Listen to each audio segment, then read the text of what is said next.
Hi there and welcome back to my channel. This is Sean, the Honest Book Reviewer, with another book review. In this video we're discussing West Heart Kill, written by Dan McDorman. It's a detective story, a mystery. This book frustrated me. It takes a great plot, the plot was good, but it wrecks the plot by adding just too much experimentation, adding too much author ego into the story as well. It just ruined that for me. There's good things going on in this story, but you get frustrated, well I did anyway, by some of the things that the author adds into this story. Wasn't well done in my view. The author's trying to be too clever, I think, show how clever he is, instead of just concentrating on the plot. The plot was good, but the overall effect of what goes on in this book is not. So it's a holiday weekend in the US and a group of wealthy people are going to their isolated kind of retreat in the woods. A PI is tagging along with a friend he hasn't seen for a few years. But he's tagging along for a reason, and we don't know why that is at the start of the story. We do learn later on why that is. But it's mysterious at the start, it's interesting, and it kind of drags you into that. That was good. But then the author starts injecting certain things into this story, and it drags you away from the plot. And he injects things quite early on. So we have the characters breaking the fourth wall. We have the author telling us, the reader, what we're thinking, how we're interpreting things in the story. I mean, what kind of ego-driven thing is that in a story? Telling the reader what they're seeing, what they're thinking, how they're feeling. I mean, really. And when the author's doing this, it wasn't what I was seeing and thinking and feeling at all. Not at all. So I found that quite ego-driven. I found it odd. It was a strange way to break the fourth wall in a book, and it happens time and time again in the story. And it pulled me out of the story each time. And it's quite frustrating, actually. And then other things in the book as well. We have the author giving us the history of words, the history of mystery fiction in his point of view. And I'm not sure that he got all that history correct. I'm sure there's some things in there that are a little bit wrong, maybe. Other people may have more knowledge on that, but I think at least in some of the things about Agatha Christie, maybe not correct all the time. But anyway, other than that, there's other things as well pull you out of the story. There are some creative things in there that are good. We have change of, from second person to first person, back to second person. I didn't mind that. Not the first time I've seen that in the story. It's okay. I don't mind things like that. But this breaking the fourth wall all the time, stopping to give us a lecture on the history of terms, history of mystery fiction, that's strange as well. I mean, why put that in a story like this? Why break up the narrative like that? I'm not sure. And then at the end of the book, it changes to a play. So we have narrative prose, and then we go to a play. And in this play, there's a character called the reader, which is meant to be us, the reader.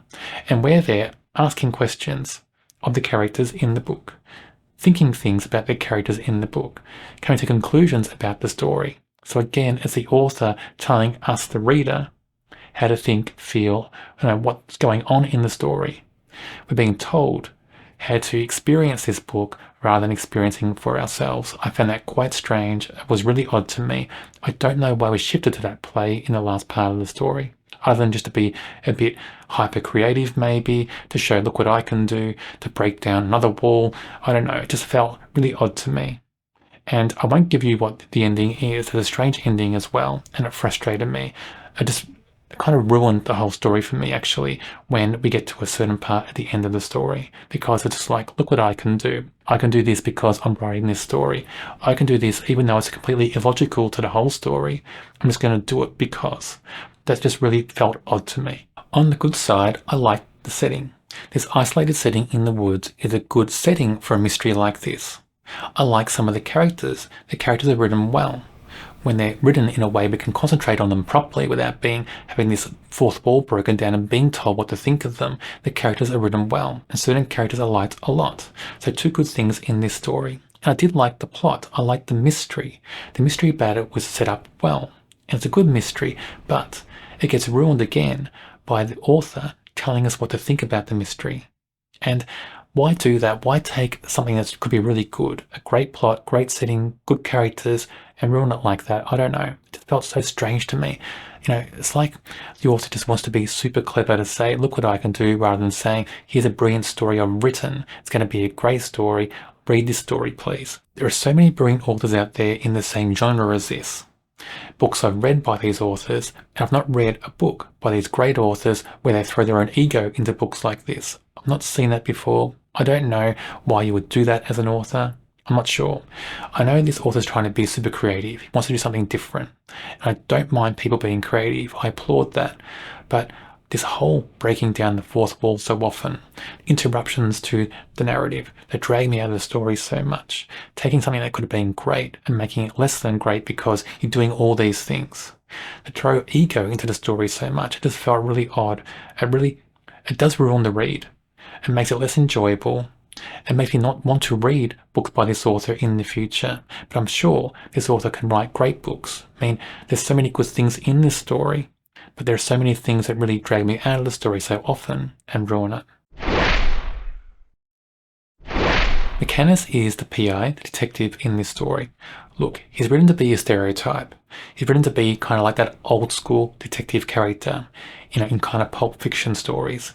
That's okay, I don't mind that. But when you're trying to concentrate on the character and get a really true sense of what the character is, it becomes a bit jumbled in what the author's doing in the story.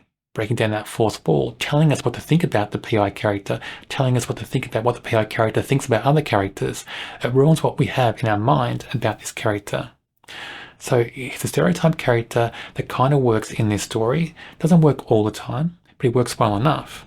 But he kind of gets jumbled and missed in the story because of what the author's doing. So an example of taking a character that could have been great and making it less than. Ralph is a teenage boy who's staying at this retreat.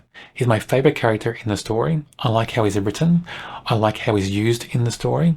I like what he does in the story. He's a brilliant character, but he gets lost in the story as well.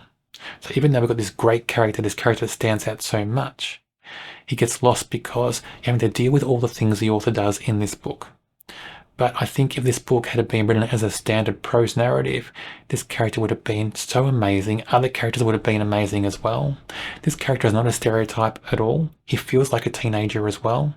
This character could have been so brilliant, and he is a good character, but he could have been more than he is in the story if we're not drawn out of the story so much.